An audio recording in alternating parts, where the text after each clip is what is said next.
Yes, for all the good pictures always. Mūsu atbalsts Albānijai tās ceļā uz Eiropas Savienību.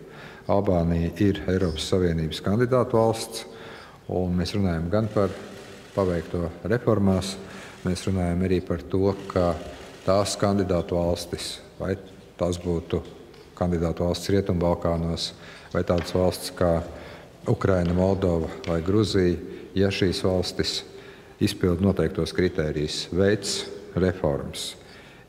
Kaut vai tādās jomās kā korupcijas un organizētās noziedzības apkarošana, tiesiskuma stiprināšana, publiskā pārvalde, tad Eiropas Savienība nevar aizbildināties ar kaut kādiem iekšējiem vai kādas dalība valsts iekšpolitiskiem aspektiem, bet arī Eiropas Savienībai ir jāizrāda labā griba un jāpilda solījumi, kad prasības ir izpildītas.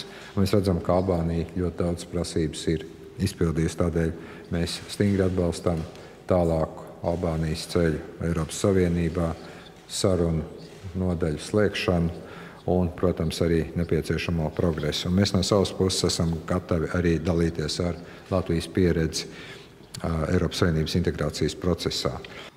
Accession to the EU remains Albania's strategic priority. Albania has a foreign policy fully aligned with EU's common foreign and security policy. We have demonstrated it time and again internally and as a foreign policy deliverable. We have been diligently working on implementing reforms required for EU accession, particularly in areas such as the rule of law, anti-corruption, and economic governance. Additionally, we have been focused on improving our administrative efficiency and aligning our policies.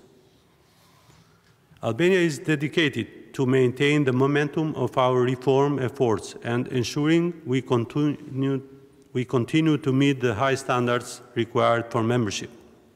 At the same time, the EU must proactively address the specific needs and challenges for Albania and the Western Balkan countries.